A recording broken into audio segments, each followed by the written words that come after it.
Hi hello. તો આજની recipe એકદમ સિમ્પલ છે. Just to mix the ingredients. હું એકલી છું, આજ ઘરે જમવામાં કોઈ જ નથી, તો મને થયું કે મારે કંઈ બનાવવું નથી પણ કંઈ હેલ્ધી ખાવું છે અને સિઝન છે કોર્નની, તો થયું કે કોર્ન અને દલિયાનું સેલડ બનાવી દઉં. હું એકલી હોય ત્યારે હું આવું કંઈક નાનું સેલડ યા એવું જ કંઈક બનાવી દઉં. ઠીક છે, તો તમે ઇન્ગ્રીડિયન્ટ્સ જોઈ લો. જોશે 2 વાટકા બોઇલ્ડ કોર્ન, પછી છે આ એક મોટો વાટકો દલિયા મેં બાફી લીધા છે. બોઇલ્ડ કોર્ન 4 સીટીએ બાફવાના અને દલિયા 1-3 પાણી નથી લેતા આપણે દલિયા બાફતી વખતે, 1-1.5 પાણી લેવાનું. પછી આ છે પાર બોઇલ્ડ ફણસી, આ છે બોઇલ્ડ પોટેટોસ 3 સીટીએ બાફ્યા છે. કોર્નને 4 સીટીએ, પોટેટોને 3 સીટીએ અને દલિયાને 1.5 પાણીએ 3 સીટીએ. પછી આવે આ છે મરી પાવડર જોશે, 1 મોટી ચમચી મરી પાવડર. આદુ મરચાં અને લસણની પેસ્ટ 3 ચમચી. લાલ મરચું પાવડર 1 મોટી ચમચી. ગરમ મસાલો 1 મોટી ચમચી. આ છે ફુદીનાના પત્તા 2 ચમચી. પછી છે તુલસીના પત્તા 2 ચમચી. પછી આ છે ચાટ મસાલો, લીંબુનો રસ, મધ અને મીઠું સ્વાદ અનુસાર. તો હવે બસ આપણે બધું મિક્સ કરવા લાગીએ.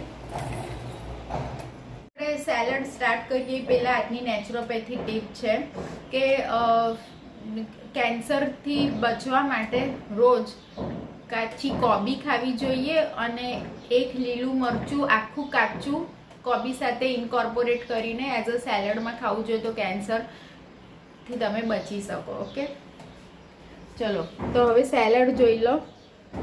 આ છે મેં બોઇલ કોર્ન લીધા, પછી લીધી થોલી,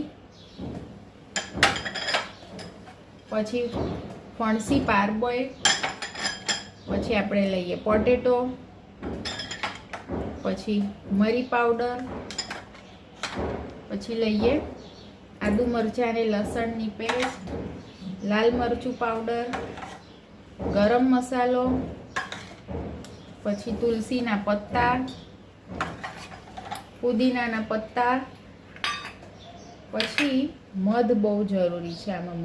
મધ આનો ટેસ્ટ બહુ ફાઇન લાગે.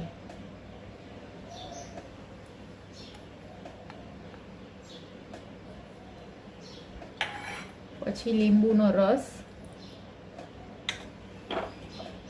હવે લઈએ આપણે મીઠું સ્વાદ અનુસાર. પછી છે ને બધું હલાવી દઈશું. હવે આપણે આને પ્રોપરલી બધું મિલાવીએ. હાથથી છે ને સરસ મળશે. પછી હું થોડું ચાખી જોઉં.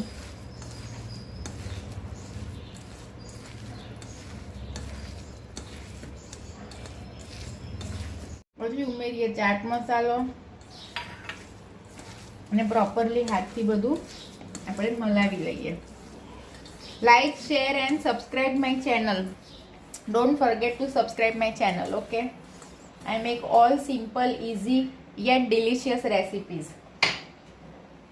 હવે આપણે લઈ લઈએ સર્વિંગ બાઉલ અને કોર્ન અને દલિયાના સેલડને સર્વ કરી લઈએ.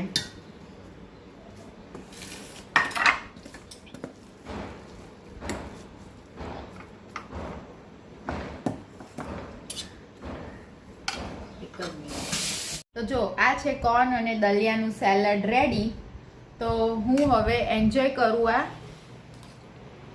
યમ સેલડ. અને તમે આ રેસીપી જોઈને તમારા ઘરે પણ ટ્રાય કરજો. And don't forget to like, share and subscribe my channel. Bye, I love you all. આનો ફોટો પાડ લે.